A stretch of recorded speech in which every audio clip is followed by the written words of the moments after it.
जिसकी वजह से हमें मंच मिला। जैसे ओम प्रकाश जी ने बोला था और हरि प्रकाश जी ने बोला था कि 4 से 5 साल पहले हम लोग मिले थे और आज ये इतना बड़ा परिवार और इतना बड़ा मंच इकट्ठा हो गया। तो अब ये जब भी बुलाते हैं तो मैं क्यों जाता हूँ, उसका कारण बताना चाहता हूँ मैं। मतलब जब डॉक्टर साहब यहाँ बुलाते हैं तो मैं मतलब इनका बुलाना, भैया मुझे इन्फॉर्मेशन मिलना, मैं अपना भी पहुँच जाता हूँ। आज मैं बड़े बुजुर्गों की घर पे कैसे सेवा हो इसमें काम कर रहा हूँ। तो जो मैं मंच पे बोलता हूँ 2-4 शब्द जिसको आप वो पैटलाइन बोल सकते हैं या टैगलाइन बोल सकते हैं ना, तो वो टैगलाइन मुझे डॉक्टर साहब की यहाँ ही मिली थी और उससे मुझे सोशल मीडिया पे इतनी माइलेज मिली है ना, जितना मैंने 12 साल में काम करके नहीं मिला, तो उतना उस 2 डायलॉग से मुझे मिल गया है। अगर आप कहें तो मैं सुना सकता हूँ, ठीक है जी। और यहाँ पे मैं स्पेशल थैंक्स करना चाहूंगा डॉक्टर कीर्ति काली साहब का। तो लास्ट मीटिंग में डॉक्टर कीर्ति काली साहब आए थे, तो डॉक्टर साहब को जल्दी थी जाने की, शायद उस दिन डॉक्टर साहब की गाड़ी खड़ी हुई थी और किस शादी या कहीं फंक्शन में जाना था डॉक्टर साहब को शायद। तो वहाँ पे मैम ने बोला था कि अयोध्या में कौन रहते हैं, ये सब लोग बताओ। तो सबने कहा भाई राम जी रहते हैं। वृंदावन में कौन रहते हैं, बाकी बिहारी जी मतलब श्री कृष्ण भगवान रहते हैं।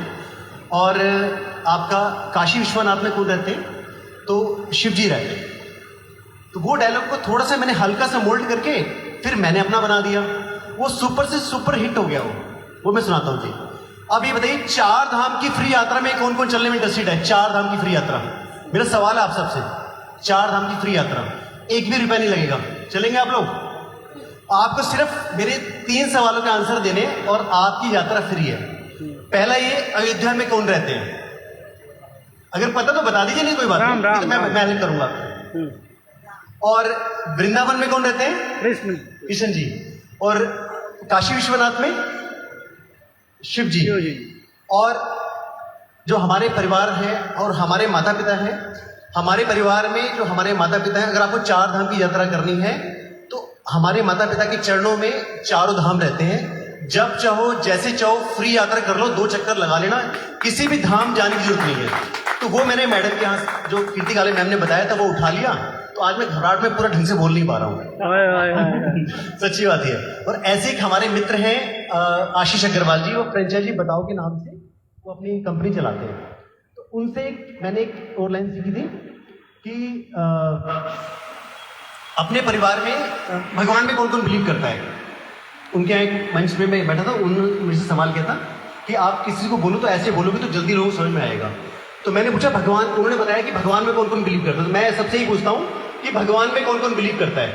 तो सब लोग बोलते हैं कि हम सब बिलीव करते हैं। तो मैं फिर उनसे पूछता हूँ आप अपने परिवार में भगवान का स्वरूप किसको समझते हैं? तो वो कहते हैं अपने माता पिता को। तो मैं बोलता हूँ कि उनको भी मेडिकल और नॉन मेडिकल हेल्प चाहिए होती है। तो हम और हमारी कंपनी सीनियर सिटीजन को घर पे मेडिकल और नॉन मेडिकल हेल्प पहुंचाते हैं।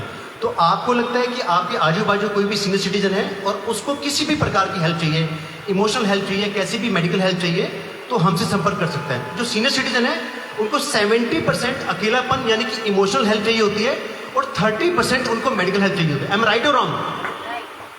तो वो हम और हमारी टीम हेल्प करते हैं। इतना सा काम है। मतलब मैं अपने काम को बहुत लंबा चौड़ा बताऊं, लोगों को समझ में नहीं आता, तो इस तरह समझ में आता है। तो इसलिए मैं इन मंचों पे जाता हूँ, वहाँ बहुत कुछ जानने को मिल जाता है। तो मैं अगेन थैंक्स बोलूंगा डॉक्टर साहब का और हरि भाई का कि उन्होंने मुझे इससे जोड़ा और मुझे डे बाय डे कुछ ना कुछ नया मिल रहा है। Thank you so much. और अगली बार मैं भी ना भाई साहब की तरफ जरूर कुछ 2-4 पंक्तियां मतलब दिल से लिख के आऊंगा, समझ के आऊंगा। Thank you.